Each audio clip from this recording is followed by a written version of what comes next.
Okay, we're continuing in alphabetical order. This is Ben Stein from the Holy Grail of Wisdom Quotes by me, Pete Rogers. He made a movie called Expelled, No Intelligence Allowed, and he talks a lot about evolutionary biology and what a joke it is. He showed that scientists are routinely fired if they mention intelligent design at all, or the fact that evolutionary biology is really bogus. Evolutionary biology is bogus because it's a reasonable explanation for microevolution, but nobody cares about microevolution. That's the variation within a single species, like amongst dogs or cows or cats or something.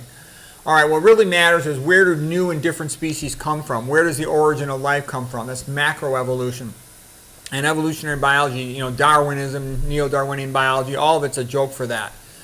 And so what Ben Stein, one of the things he's talking about, he says evolution has nothing to say about how life originated. Darwinism explains microevolution within a species quite well. I don't think it explains individual species evolution at all well. Academic freedom is being lost by a great many people who dare to challenge Darwinism. This is contrary to principles of science. And he's right. It's not taught as science. It's taught as a religion. And it's wrong and it's evil. And it's done because the billionaire perverts want to bring back slavery. And the pros are so fucking stupid. I find it painful to talk to people because the average person thinks that they live in a system that's designed to help them. And it's like, look, you got fluoride and aluminum in your water, two powerful neurotoxins. Is that an accident? Okay, it's like if you don't understand that, then there's no point. It's like, go be fat, sick, and stupid. Don't waste my time.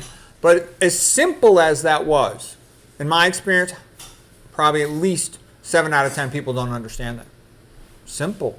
I've had doctors, double-boarded doctors saying, oh, well, fluoride's good for your teeth. And I'm like, are you retarded?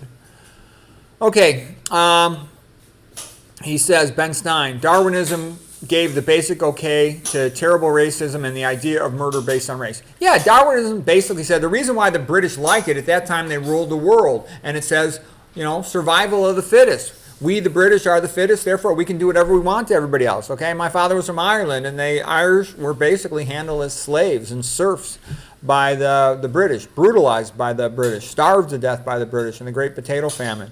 They intentionally took food out of the country. They wanted to starve the Irish to take their land away. It's a fact. Okay, Ben Stein continues. Neo-Darwinists ask us to believe in things not seen. We are not supposed to have an established religion in America, but we do, and it's called Darwinism, and he is correct. It is taught as a religion, not as a science. I majored in college, evolutionary biology at Stanford. I was an A-plus student, and I can tell you evolutionary biology is a big lie. Okay, Ben Stein, love of God and compassion and empathy lead you to a glorious place. Science leads you to, look at the word there, K-I, you can figure out the rest, and it ends in I-N-G, okay? And that's true. That's what neo-Darwinism is all about. Reducing the number of people in the whole entire you-know-what population, okay?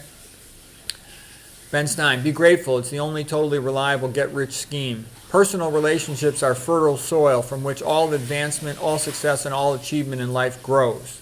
Yeah, well, that's a little bit of a bogus quote. Achievement should be meritocracy, but a lot of it is nepotism. He says the first step in getting what you want is to decide what you want. There's truth in that. A corporation's responsibility is to its shareholders, not its retirees and employees. Companies are doing everything they can to get rid of pension plans, and they will succeed. Things are being done right now with all this inflation that your Social Security is not going to be that much, and your pension might not be that much either. So a lot of people, it's going to be hard for them to retire, unfortunately. Ben Stein, the education system should teach people about money.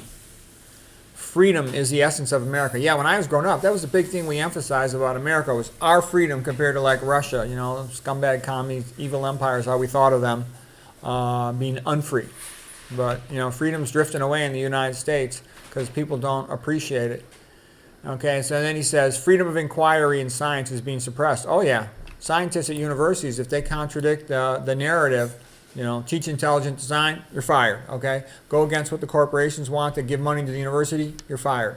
And that's why modern science stinks so bad, because it's spelled with the letter S with a dollar sign through it. It's based on money, it's not based on truth. The medical journals are a joke. Okay, Rudolf Steiner, love is higher than opinion. If people love one another, the most varied opinions can be reconciled. Thus, one of the most important tasks for mankind today is that we should learn to love each other and understand one another. If this fellowship is not achieved, then all talk of development is empty. I would agree with that, because what I've seen is if the heart is in the right place, mistakes will be made along the way, but everything will get fixed and be as good as it could be. On the other hand, if the system is designed out of hatred for the pro, like the public school system is designed based on hatred of the pro, it doesn't matter how good the teachers are, because a lot of the teachers are pretty good. They mean the best for the kids. They really do. But the centralization of the public school system makes it so that no matter what happens, like something accidentally will happen good for a kid, then they'll fix it to make it harder for that to happen again. It's designed to destroy those children. That's why you don't want your kid to go into public school. You can't escape that. Because over the years, the decades, they keep on refining it, making it worse and worse. That's their goal, to make it worse. It's not by accident that you have all the standardized testing, which is destructive to children. It's that way on purpose. Okay, Clement Stone, he talks about achieving success. Here's some of his quotes. Greatness comes to those who develop a burning desire to achieve high goals. Yeah, you have to have a high goal so you're motivated to make a high effort.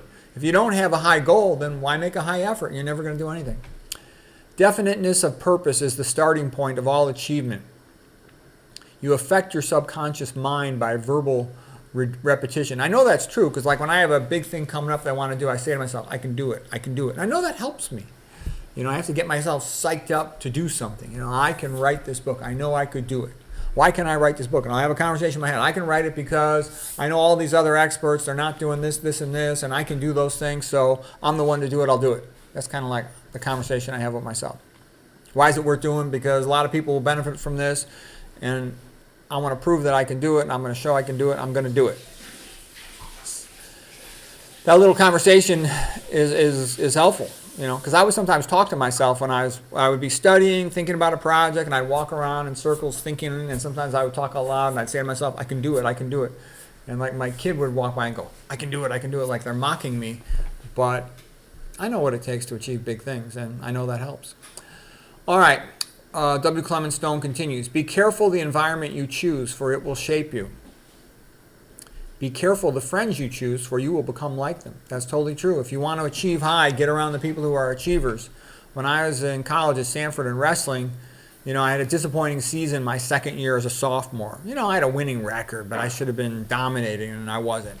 And then I got around Mark Schultz, and, you know, he's world and Olympic champion, 3-time NCAA champion. And just being around him, I got way better. I would just listen to all the stories he would tell, train with him, listen to everything he said, do everything he said, and I just kept getting better and better. Sort of like his personality, you know, some of his energy came to me and I became better. So you want to be around the people that are the best in your field that you can get around. Sometimes things that seem to be problems turn out to be opportunities in disguise. You know, it's like the same old, if you're given a lemon, make lemonade. All personal achievement starts in the mind of the individual. The first step is to know exactly what your problem or what your goal or your desire is, okay? Yeah, you got to fix your mind on something. And a lot of times when you're young, you don't know exactly what you want to do. Like when I was young, I didn't know what I was going to do. I said, I'm either going to be a biology scientist, or I'm going to be a doctor, or I'm going to be a veterinarian. And I didn't know which one.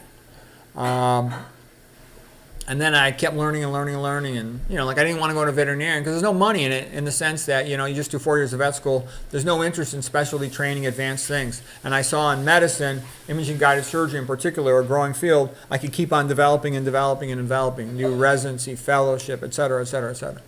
And new techniques were coming along. W.C. Clement Stone says, tell everyone what you want to do and someone will help you to do it. And I think it depends what you're saying there. If you're trying to write a book, you don't want to tell everybody what you want to do, because you want to, if you talk about it too much, it almost feels like you finished it and you lose some of your energy. Whereas when you're quiet and you push yourself, then you could do it. So when you're writing, I don't agree with that. But I think maybe like if you were trying to start a business, you would want to tell everybody. As a matter of fact, I've been kind of surprised. Here I am, I'm making this YouTube channel about nutrition and health and culture. And nobody, I don't ever get contacted by anybody. I mean, I get emails from people, but what I'm trying to say is I never am contacted by like a rich person who says, oh, you know what, Rogers, you're on the right track. We want to help you. We want to help you grow and develop. Yeah, one of these really rich people, they should sponsor me and let me just study all the time. Everything I figured out, I've done this while working full-time as a clinical doctor. It's like a miracle I've done all this, okay? With the little bit amount of time that I have, okay?